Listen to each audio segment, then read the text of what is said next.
사람들은 자신의 인생이 늘 호수처럼 고요하기를 원합니다. 내 삶 가운데 큰 풍파가 없이 잔잔한 호수처럼 그렇게 내 인생이 평탄하게 갔으면 좋겠다는 마음이 우리 모두 가운데 있습니다. 그러나 사실 우리 인생은 그렇지는 않지요. 내가 늘 정했던, 생각했던 그 경로와 또 그 어떤 모습대로 가지는 않습니다. 때로는 험난한 폭풍을 만나기도 하고 생각하지 못했던 돌풍을 만나서 당황함과 두려움에 빠지기도 한다는 것이죠. 우리 인생 가운데 종종 이렇게 예상하지 못하는 그런 풍랑들이 찾아오는데 이 풍랑 그 위기 가운데서 우리는 어떻게 해야 할 것이냐 이 말입니다. 오늘 본문은 그 풍랑의 위기 가운데서 우리가 믿음으로 어떻게 살아갈 것인가 그 부분을 말씀하게 될 겁니다. 그에 앞서서 오늘 본문이 가지고 있는 이 위치를 좀 살펴보길 원합니다. 성경을 해석할 때 우리가 성경의 그 자체 그 문장을 해석하는 것도 굉장히 중요하지만 또 하나는 성경의 한 단락이 내용이 전체 성경과의 관계 속에서 어떤 위치를 잡고 있는가를 살펴보는 것도 굉장히 중요합니다. 왜냐하면 바로 거기에 메시지가 있기 때문에 그래요. 메시지가 있기 때문에. 지난 한 3주 동안 마가복음 4장 전반부, 중반부를 다뤄봤습니다. 그것은 예수님께서 이 땅 가운데 복음의 씨앗, 즉 하나님 나라 복음을 심으면서 하나님 나라가 어떻게 성장하고 확장되어 가는가를 살펴보았어요. 그 복음의 씨앗은 생명이 있고 그 복음의 씨앗을 심기울 때 그 생명력이 발휘함을 통하여서 하나님 나라는 점점 자연스럽게 그리고 확장되어 간다는 것이었습니다. 예수님께서는 이 비유들을 통해서 씨 뿌는 자의 비유, 등불의 비유, 자라는 씨의 비유, 또 겨자씨 비유를 통해서 하나님 나라의 비전을 그려주신 거예요. 비전. 제자들에게 내가 너희와 함께 꿈꾸고 이룰 나라가 바로 이 나라다는 거죠. 비록 지금 겨자씨와 같이 너와 너희들과 나는 작은 겨자씨와 같지만 이 겨자씨 같은 우리를 통해서 전 세계 가운데서 전 열방 가운데서 큰 나라를 이루게 될 것이라는 비전을 주신 거예요. 제자들은 비유였지만은 그 그림을 이해했고 그 비전을 받아들였습니다. 예수님께서 시작하신 하나님 나라는 비록 그 시작은 미안해 나갔으나 그 나중 창대하고 전 열방 가운데 전 세계 가운데서 큰 나라를 이룰 그런 비전이라는 것을 알게 되었죠. 자, 근데 예수님께서 4가지 비유를 통해서 하나님 나라의 비전을 그려주셨는데 그들이 그것을 듣고 나서 마음 한켠에 남는 의문이 있을 수 있다는 것입니다. 그것은 좋아. 예수님께 시작되는 이 하나님 나라가 분명히 창성하게 될 것인데 큰 나라가 될 것이 분명할 터인데 그것이 어떻게 이루어지느냐는 것이죠. 어떻게? How? 그림은 좋아요. 비전은 좋아요. 근데 그것이 어떻게 이루어질 것이냐는 것이죠. 어떻게? 난세의 영웅이 나온다는 말이 있습니다. 어려운 때는요, 곳곳에서 스스로가 인물이라는 한 사람들이 다 나와요. 그 인물들이 나와서 한 시대를 풍미하고 싶다는 것이죠. 혹시 예수님도 그런 사람 중에 하나가 아닐까? 그렇게 비전을 크게 그려주고 뭔가 할 것처럼 우리 가운데 제시했지만 그 큰 그림이 어떻게 이루어질 것인가? 제자들에겐 그 질문이 남는다는 거예요. 단순히 머리로만 그려지는 그림이 아닌가? 바로 그런 마음 한켠에 있는 그 질문을 해결하기 위해서 예수님께 하신 일이 무엇이냐? 예수님께서 초자연적인 능력을 통해서 예수님이 바로 하나님의 아들이시요 그분 자신이 하나님이신 것을 증명하는 방식으로서 그들의 의문을 해결하셨다는 거예요. 오늘 본문을 포함해서 이후에는 4가지 이적이 나옵니다. 풍랑을 잠잠케 한 사건, 군대의 귀신을 쫓아낸 사건, 그 다음에 혈류병 거인을 낫게 한 사건, 도저히 누구도 고칠 수 없었던 그 혈류병을 낫게 한 사건, 죽었던 야이로의 딸을 살린 사건, 죽었다는 사람을 살린 사건, 이 4가지 사건을 통해서 예수님께서는 자연도 다스리시고 영계도 다스리시고 못 고치는 질병이 없으시고 죽은 자도 살아나게 하시는 그 능력을 입증함을 통해서 너희에게 준 이 비전은 반드시 이루어진다는 거예요. 왜요? 그 비전을 제시하는 그 예수님이 바로 하나님의 아들이시자 하나님이시다는 것을 이 4가지 기적을 통해서 증명했기 때문에 그렇습니다. 바로 이 맥락 속에서 이걸 살펴봐야 돼요. 이것은 무엇을 말합니까? 예수님께서는 4가지 비유를 통해서 그림을 그려주시고 나서 분명히 말씀하신 거예요. 4가지 비유를 통해서 이제는 4가지 이적을 통해서 그 비전은 하나님의 아들인 내가 이룬다는 거예요.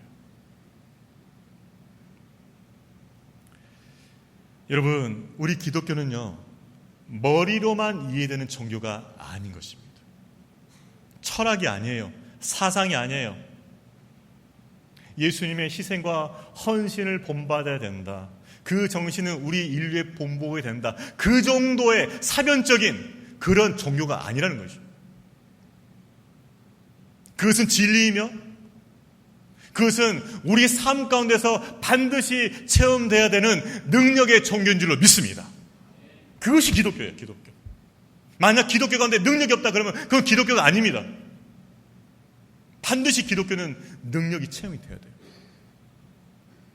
그래서 제자들에게 4가지 비유를 통해서 하나님 나라의 그림을 그려준 후에 다시 4가지 이적을 통해서 그 능력을 통해서 그의 나라는 실체라는 것을 증명해 주는 거예요. 여러분, 우리가 믿고 따르는 이 하나님 나라는 실제하는 나라요 능력의 나라인 줄을 믿습니다. 기독교는 머리로만 이해되는 종교가 아니에요. 삶으로 체험되어지고 그렇게 고백되어지는 실체인 줄로 믿습니다. 그것이 우리가 믿는 기독교예요. 그런 맥락 속에서 오늘 본문을 살펴볼 필요가 있다는 것이죠. 자, 오늘 본문을 구체적으로 들어가 보겠습니다.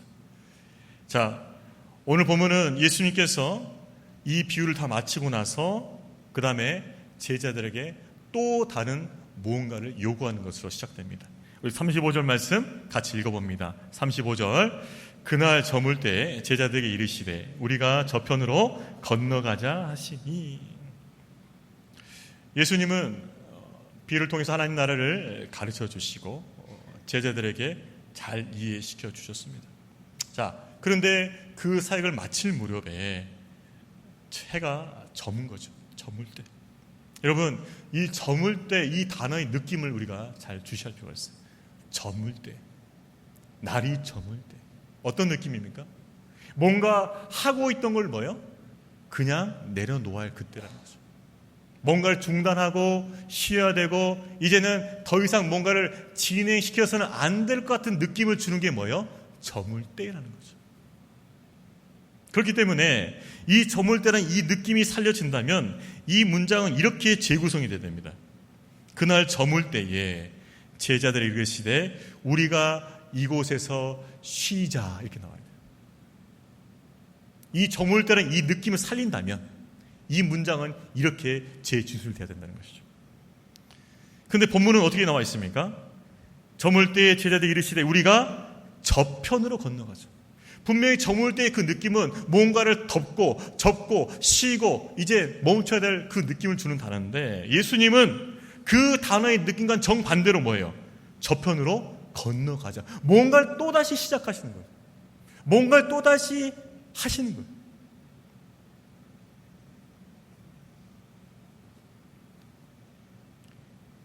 예수님이 사실 이 당시는 굉장히 피곤하셨습니다.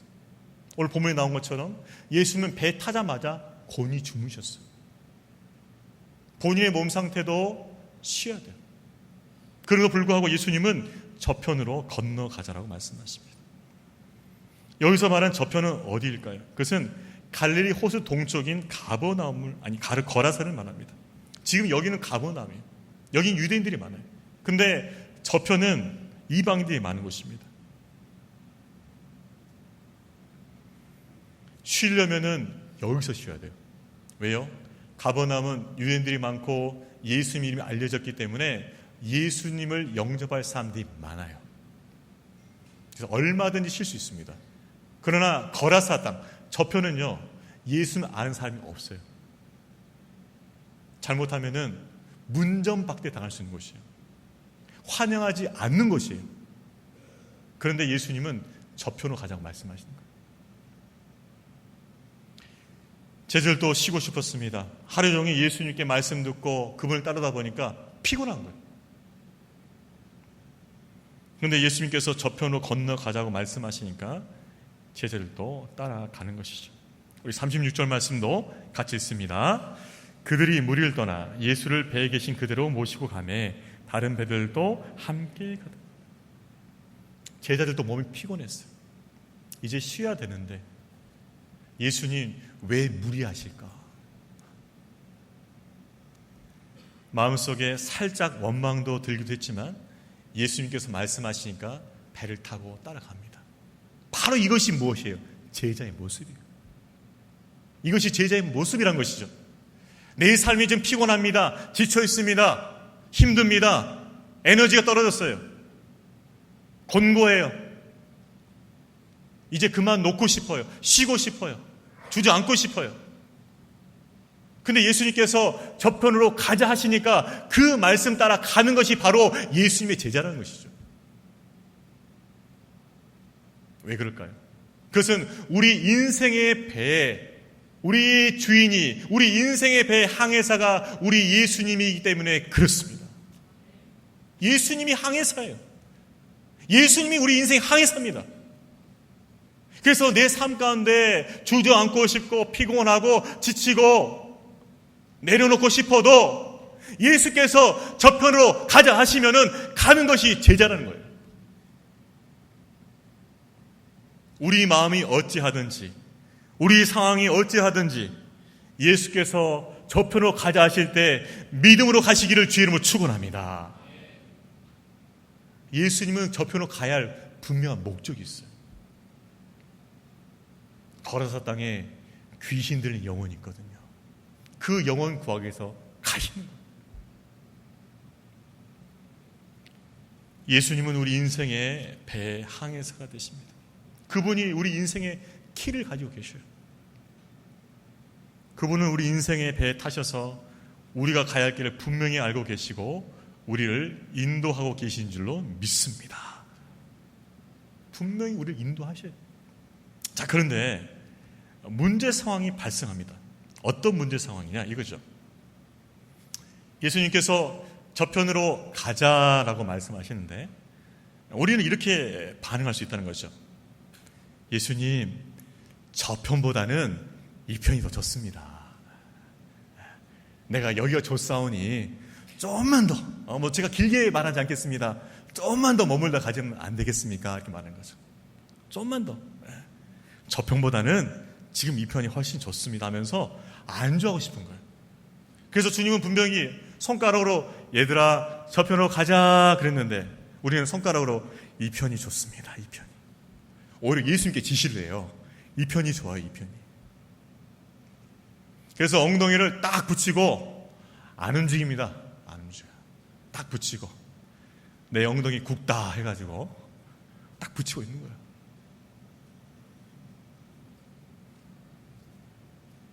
왜 그럴까요? 지금 여기가 편하거든요. 여기가 좋거든요. 여기가 익숙하거든요. 여기 있으면 별 걱정할 거 없어요. 왜? 내게 익숙한 곳이고 내가 잘하는 곳이고 내게 편한 곳이거든요. 가버나움은 내가 잘하는 곳이에요. 나 아는 사람 많아요, 이 가버나움. 근데 저편 거라사는 나 아는 사람 없어. 이방인들이야. 그럼 무슨 일 할지 몰라, 거기는. 그래서 저편을 가는 것이 두려운 거예요. 그래서 궁뎅이를 딱 이 편에 붙고 있는 거죠. 근데 여러분, 더운 여름날 엉덩이를 딱 붙이고 계속 오래 앉으면 어떻게 되는지 아십니까? 땀이 흐르겠지요. 땀이 흐르면서 여기에 뭐가 날 수 있겠지요. 종기 날 수 있겠고, 계속 붙이고 있으면 뭐가 될까요? 염증이 생겨요. 염증이 생겨요. 영적으로 곱는다는 것이죠. 곱는다는 거예요. 영적으로. 하나님께 분명히 저편으로 가라 하시는데 그 지시를 안 듣고 주여 나는 여기가 좋사냐면서 엉덩이를 딱 붙이고 계속 그렇게 머물다 있다 보면 땀띠 나고 종기 나고 염증 생긴다는 거죠. 상황이 더 안 좋아진다는 거예요. 여러분, 주님께서 여러분에게 저편으로 가자고 하실 때 가질 수 있기를 주의 이름으로 축원합니다. 가는 게 더 복된 길이에요. 믿으시길 바랍니다. 저편으로 가자고 했을 때 그 가는 길이 더 복된 길이에요. 우리 옆에 분들 격려합시다. 저편으로 가라 가실 때 갑시다. 엉덩이를 뗍시다. 엉덩이 떼셔야 돼요. 그렇죠? 왜 그럴까요? 우리 인생의 배 항해사는 누구시라고요? 예수님이시. 그분이 우리 삶의 항해사 되신, 인도하신 대로 따라가야죠. 근데 여러분, 여기서는 한 가지가 필요해요. 예수님이 인도하신 따라가려면 그분이 반드시 선하시다는 믿음과 확신이 필요해요. 그분이 불확실한 분이 우리가 따라갈 필요가 없죠. 그죠? 그러나 그분은 선하시고 인자하시고 우리 삶을 잘하시고 우리에게 가장 좋은 길로 인도하시는 선한 목자가 되신 줄로 믿습니다. 그래서 믿고 따라가는 거예요. 믿고 따라가는 거예요. 내 앞길 멀고 험해도 그분이 가장 좋은 길로 인도하시고 믿고 그냥 따라가는 거예요. 가는 거예요. 근데 그 길이 바로 생명의 길이요 가장 복된 길인지 될 줄로 믿습니다. 믿고 가세요.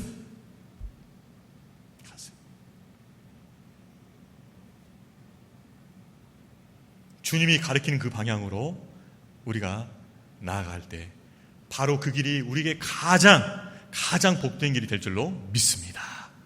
그 믿음으로 가십시오. 주님께서 저편으로 가자고 말씀하셔서 제자들은 따라갑니다. 야, 예수님께서 가자고 하시니까 가보자 한 것이죠. 이제 갔는데 이제 어려운 일이 발생한 것이죠. 우리 37절 말씀 읽습니다. 큰 광풍이 일어나며 물결이 배에 부딪혀 들어와 배에 가득하게 되었더라라는 것입니다. 여러분, 예수님 따라 갔는데 광풍이 부는 거예요. 여러분, 우리 인생 가운데서는요, 우리가 예기치 못했던 그런 고난이 찾아올 때 있어요. 이거는 믿는 자나 불신자 다 똑같아요. 어느 때든지 간에 우리가 예측하지 못하는 그런 고난이, 환난이 닥쳐올 수 있다는 것이죠. 우리는 이 부분에 대해서 열려 있어야 되는 것이죠. 하나님께서는 우리가 주님을 믿는 자가 되었다 치더라도 여전히 우리 삶 가운데 고난을 허락하십니다. 한국교회가 70년, 80년대 폭발적으로 부흥했습니다. 그때 많은 대부분 아니겠지만 많은 강단에서 선포했던 말씀이 이런 것이었어요. 예수 믿으면 복 받는다. 예수 믿으면 부자 된다. 예수 믿으면 떵떵을 살게 된다. 예수 믿으면 모든 질병 다 고침받는다. 예수 믿으면 모든 게 만상통이다. 이렇게 전했어요. 그러나 맞는 것도 있지만 아닌 것도 있어요. 여러분, 예수 믿는 분 중에서 병 걸리시면 보셨죠? 예수 믿어도 암 걸립니다, 여러분. 예수 믿어도 가난에 살 수 있어요. 예수 믿어도 관계가 깨질 수 있습니다. 예수 믿어도 내 아래, 내 삶 가운데 정말 힘들게 하는 그런 것들이 있어요. 예수 믿어도. 그럼 무엇이 진리입니까? 성경은 무엇이라 말하고 있습니까? 성경은요, 예수를 믿고 나서도 고난이 있다라고 말하고 있습니다. 이게 진리예요. 여러분, 예수를 믿어도 우리 삶 가운데 예기치 못한 고난과 환난과 어려움이 있다는 것을 아시길 바랍니다. 있어요. 그래서 우리는 믿는 자이지만은 하나님께서 우리 삶 가운데 고난을 허락할 수 있다는 것에서 마음이 열려 있어야 돼요. 마음이 열려 있어야 돼요. 그렇지 않으면 어떤 일이 발생하느냐, 고난이 닥쳐왔을 때 하나님을 원망하는 거예요. 하나님, 나 하나님 잘 믿고 복 받으려고 믿었는데, 나 헌금도 하고 봉사도 하고 직분도 받고 내 할 만큼 했는데 왜 저에게 이런 어려움과 시련을 주십니까? 그러면서 하나님께 대드는 거예요. 대드는 거. 대들 만한 배짱이 없는 분들은 도망가는 거죠. 하나님 째려보면서 나 삐진 거 아시죠? 하면서 하면서 저 도망가. 그전에 예배 앞자리 나와서 주여 했던 사람이 저 구석지 늦게 들어와 지각해. 축도하기 전에 나가. 어쩔 때는 컨디션 안도 다 안 나와. 기도도 안 해. 왜요? 고난에 대해서 열려있지 않기 때문에 그렇습니다. 여러분, 우리가 하나님을 믿는 자로서 우리는 우리 삶 가운데 다가오는 그 고난 가운데 열린 마음이 되어야 될 줄로 믿습니다. 열려있어요. 그러면 왜 고난을 주시는가 하는 거죠. 왜 고난을 주시는가? 그것은 그 고난을 통해서 하나님을 경험하고 하나님을 온전히 알고 우리의 믿음의 뿌리가 더 견고히 내려질 수 있도록, 우리가 더욱더 온전한 믿음으로 세워질 수 있도록 주께서 은혜의 주심인 줄로 믿습니다. 고난은요, 우리 믿음을 연단시켜요. 그전까지는 어려움이 없어가지고 기도도 잘 안 했어요. 고난이 오니까 주여 죽기 살기로 붙드는 거예요. 고난이 오니까 비로소 하나님 찾는 분도 많아요. 고난을 통해서 죄된 삶을 살고 있다는 것이 깨우쳐져요. 고난을 통해서 하나님께서 내 삶 가운데 함께 하시는 그 은혜가 경험돼요. 그렇기 때문에 우리 인생 가운데 고난을 허락하시는 것이죠.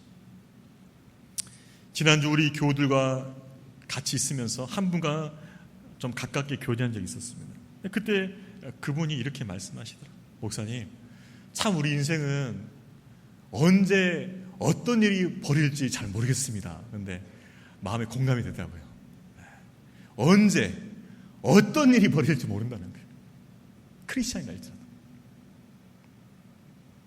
그렇기 때문에 우리는 그 고난에 대해서 열린 마음으로 받아들인 것이 우리의 준비가 되지 않을까 싶습니다. 하겠는데, 아이고, 주님의 음성 같더라고요. 주께서 내 설교 여긴 줄 알고 오시고 어떻게 미리 이렇게 알아서 챙겨주셨을까? 그분을 만나 계셔서 어떻게 설교를 예화를 준비하게 하셨을까? 아, 기가 막히다 우리 주님. 진짜. 그래요. 우리가 하나님 믿는 자녀지만은 우리 인생 가운데도 고난이 있을 수 있다는 것, 바로 그것에서도 마음이 열리고, 그러나 그 고난을 통해서 우리 가운데 반드시 유익을 주시는 그 하나님을 신뢰하시기를 주의 이름으로 축원합니다. 고난에 대해서 열려있고 그 고난을 마침내 유익으로 바꾸어 주신다. 그 믿음을 갖고 있어야 된다. 그 믿음. 자, 그러면 이제 고난이 닥쳤어요. 이제 고난이 닥칠 수 있어요. 여러분 인생 가운데. 그럼 어떻게 해야 돼? 어떻게 반응해야 돼? 우리 38절 말씀 같이 읽습니다. 38절. 예수께서는 고물에서 베개를 베고 주무시더니 제자들이 깨우며 이르시되 선생님이여 우리가 죽게 된 것을 돌보지 아니하시나이까. 제자들은요, 위기에 빚은 상황 속에서 주님을 깨웁니다. 예수님은 지금 배 뒤편에서 주무시고 계셔요. 주님, 지금 잘 때입니까? 지금 이제 우리 다 죽게 되었는데, 지금 배에 물이 차고 풍랑이 차고 우리 배 지금 뒤집혀 죽겠는데 지금 잘 때입니까? 밤낮으로 주를 깨우는 거예요. 주여, 주여, 주여 깨우는 거죠. 여러분, 우리 힘으로 감당할 수 없는 그 위기 상황 가운데 우리가 할 수 있는 게 뭐예요? 우리가 할 수 있는 유일한 게 뭐예요? 기도밖에 없네요. 기도밖에. 주여 살려 주옵소서. 여기서 미사이고 필요 없어요. 아주 원색적으로 사용하시면 돼요. 기도를. 주여 살려주옵소서. 나 죽게 되었습니다. 안 살려주시면 저 어떻게 될지 모르겠습니다. 원색적으로 기도하세요. 원색적으로. 체면 필요 없어요. 하나님은 나의 구원자이십니다. 당신밖에 내 소망이 없습니다. 그렇게 간절하게 주님의 옷자락을 붙잡아야 돼요. 여러분 상상해 보십시오. 지금 이 상황에서 무엇인가 기적이 안 일어나면 그 제자들은 다 수장이에요. 다 죽는 거예요. 그냥 그 자리에서. 그 상황에서 하나님 앞에 어떻게, 예수님께 어떻게 부르짖겠어요? 이렇게 했겠죠. 예수님 지금 잘 때가 아니죠. 자기 인생을 걸고 지금 기도하는 거예요. 여러분 인생을 걸고 기도해 보셨습니까? 나 이거 아니면 하나님 나 응답해 주지 않으면, 하나님께 나 구원해 주지 않으면 나는 끝난다는 그 마음으로 기도해 보셨습니까? 뭐 들어주면 좋고 뭐 안 들어주면 어쩔 수 없고 뭐 인생이 그런 거지 뭐. 이것은 믿음의 사람이 아니에요. 하나님께서는 우리가 위급과 그 고난 가운데 있을 때 부르짖기를 원하십니다. 환난 날에 나를 부르라. 부르셔야 돼요. 주께서 이렇게 말씀하십니다. 나를 간절히 찾고 찾는 자가 나를 만나리라. 여러분, 하나님을 만날 만한 때가 언제예요? 내 삶의 위기가 처했을 때 그때가 만날 만한 때예요. 그때 하나님께 부르짖고 하나님께 기도하고 하나님을 만나시기를 주의 이름으로 축원합니다. 왜 내 인생은 이렇게 어렵게 됐지? 왜 인생은 내 인생이 이렇게 코너에 몰렸지? 바로 그때가 하나님을 만날 만한 때라는 거예요. 그때 만나는. 왜? 평소 땐 밋밋하니까. 평소 땐 그저 그렇게 사니까. 옛날에 하나님 만나놓고 지금 뜨겁게 안 만나니까. 그저 매너리즘 빠져서 정해진 패턴 따라서 사니까.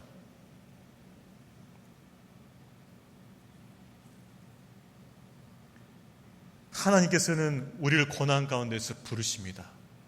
환난 날에 나를 부르라. 여러분 삶 가운데 처한 그 위험과 그 어려움과 그 힘듦 속에서 우리 주의 이름을 부르시기를 축원합니다. 부르셔야 돼요. 주여 부르셔야 돼요. 그 위기 상황 가운데 주님을 부름을 통하여서 하나님을 뜨겁게 깊이 풍성하게 경험하게 되시기를 주의 이름으로 축원합니다. 말씀을 준비하면서 제 인생 가운데서 정말 이 제자들같이 정말 죽을 뻔한 위기 가운데서 기도했던 적이 언제였는가 생각해 봤어요. 그랬더니 여러 순간들이 지나갔는데 딱 이 순간이 생각나더라고요. 제가 고등부 전도사 할 때입니다. 고등부 전도사. 얼마나 열정 있겠어요. 수련회가 곧 다가왔습니다. 좋아. 이 수련회 때 성령의 불로 이놈들 다 은혜 입히고 변화되게 하고 정말 믿음의 사람으로 거듭나서 좋겠다는 그 소망 가운데서 제가 일찍부터 기도를 준비했어요. 하나님, 이 아이들 정말 이번 수련회 때 변화되게 해주십시오. 일찍부터 기도를 준비하고 매일매일 새벽마다 기도하면서 그래서 기도했습니다. 하나님께서 성령의 불을 이 수련회 가운데 부어주시도록. 그렇게 매일매일 새벽마다 기도하면서 마음은 뜨거워지죠. 그래서 계속 기도하는데 문제 상황이 발생한 거예요. 이게 뭐냐? 기도하면 할수록 이제 말씀이 와야 되잖아요. 말씀을 준비해야 되잖아요. 근데 말씀이 안 오는 거예요. 이게 성령의 감동으로 말씀이 와야 되거든요. 이게 말씀이 안 오는 거예요. 한 달 됐는데 안 오는 거예요. 3주째 안 오는 거예요. 2주째 안 오는 거예요. 좀 불안해지기 시작하는 거예요. 말씀이 와야 되는데. 왜냐하면 그 수련회 때 제가 설교를 5편을 해야 되거든요. 5편. 외부 강사 안 쓰니까 내가 혼자 다 되니까 5편을 해야 돼. 주시겠지. 믿습니다. 기도했는데 일주일 됐어요. 말씀이 안 오는 거예요. 조금 더 불안해지기 시작했어요.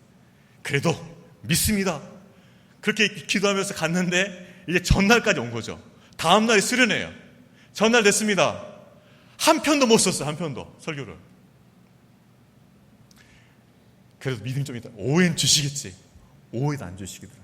저녁엔 주시겠지. 저녁도 안 주셔. 이제 잠자고 나면 내일인데 내일 수련해야 되는데 한 편을 준 거예요. 한 편. 들은 생각이 이제 절망으로 빠지기 시작합니다. 절망으로. 이제 죽게 되었구나. 그래서 들은 생각이 그거죠. 하나님께 원망할 마음이 좀 들기 시작하는 거예요. 하나님, 제가 이 아이들에게 은혜를 끼쳐서 이 아이들에게 정말 믿음의 그 성장을 위해서 제가 이렇게 애를 쓰는데 왜 이렇게 안 도와주십니까? 슬며시 원망한 마음이 들지만 저는 말을 하지 않았습니다. 왜냐하면 말하면 안 된다는 걸 알기 때문에 말을 하지 않고 마음속으로만 이제 좀 째려보면서 그러면서 이런 생각 드는 거죠. 좋아. 안 주시면 나 여기서 끝내겠다 생각한 거 진짜. 그래서 어떻게 결정했냐. 좋아. 말씀 안 주시면 나는 여기서 끝난다. 이번 수련회에 망치고 사임하고 접겠다 이 생각도 한 거예요. 사실 그 생각도 했었어요. 접겠다. 뭐 안 주시면 안 주시면 가야지 어떡하겠습니까. 접어야지. 그래서 안 주시면 나는 끝난다. 그러니까 나를 살리시려면 주시든지 나를 끝내시려면 안 주시든지 양자에 결단하십시오. 이렇게 하고 기다리는 거죠. 시간을 갑니다. 11시, 저녁 11시, 11시 반. 이제 12시 가까이 다가와. 내일이 오잖아요. 야, 진짜 절망이더라고요. 제 인생에서 정말 큰 절망을 맛봤어요. 오늘 본문 말씀 보니까 어떻게 나와 있어요? 우리가 죽게 된 것을 돌보지 아니하시고 딱 이 편이에요. 하나님, 저 이제 죽게 되었는데 안 돌보십니까? 막 한켠 구석에 그래도 살려주셔야죠. 근데 정말 딱 12시 되니까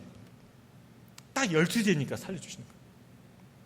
그때 하나님께서 지혜와 총명을 부어주시는데 막 넘치도록 부어주시는 거예요. 제 머릿속에.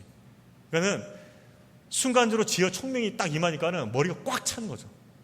무엇을 설교할지가 그냥 순간적으로 직관적으로 다 이것이 다 깨달아지게 되는 거예요. 순간적으로 깨달아지는 거예요.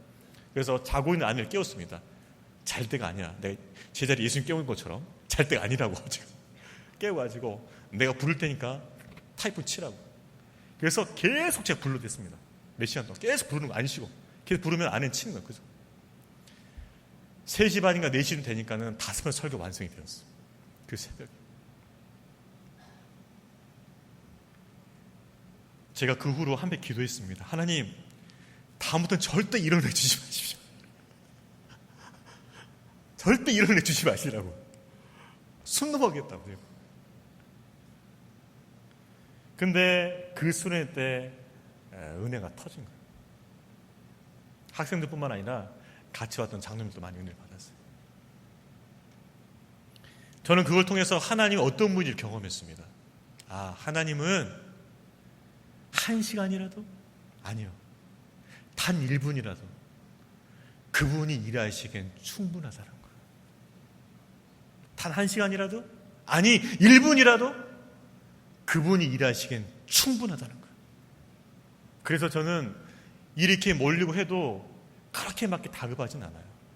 왜요? 하나님께서 막판에 역사하신 걸 제가 믿기 때문에 그래요. 여러분, 우리 하나님께는 막판 뒤집기가 있는 줄로 믿습니다. 막판 뒤집기가 있어요. 우리 하나님은 막판 뒤집기가 있다니까요. 진짜 에스더를 보십시오. 막판에 뒤집어 버리시잖아요. 하만이 모르게를 딱 달아놓으려고 했는데 막판에 뒤집어 버리니까 자기가 세운 장대에 자기 목이 달려. 하나님께서 뭐요? 뒤집어 버린 거예요. 우리 삶 가운데도 하나님께서 뒤집어 주시는 은혜가 주어질 줄로 믿습니다. 믿고 가세요. 중요한 건 뭐예요? 끝까지 그분을 신뢰하고 기다리는 믿음인 줄로 믿습니다. 끝까지 신뢰하세요. 뭐 끝내시면 끝내십시오. 이런 것도 필요해요. 사실은 하나님 앞에. 끝내려면 끝내세요. 하나님 앞에. 저는 그냥 믿음으로 가겠습니다. 믿음으로 갈 테니까 알아서 해요. 알아서 하세요. 알아서. 뭐 끝내시려면 끝내시든지, 끝내셔 영광 받으시면 영광 받으시든지. 그런 좀 뭐랄까 배짱이 필요해요. 배짱. 그냥 끝까지 그냥 믿음으로 가세요. 가세요. 근데 그 믿음의 끝자락에서 뒤집어 주시는 역사가 있는 줄로 믿습니다. 우린 그거 보고 가야 돼. 그거 보고 가야 돼. 뒤집어 주시. 결국 하나님께서는 위기와 고난 상황을 통해서 우리 하나님을 깊이 만나게 하시고 우리의 믿음을 깊이 뿌리내리게 하시고 우리 믿음을 온전하게 하실 줄로 믿습니다. 신뢰하십시오. 환난 날에 나를 부르라. 내가 너를 건지리니 내가 나를 영화롭게 하리로다. 우리 인생 가운데 닥친 그 광풍 속에서도 나와 함께 하시는 그 하나님을 끝까지 바라보고 의지하고 기다려 말미암아 승리하시는 저와 여러분 되기를 주의 이름으로 축원합니다.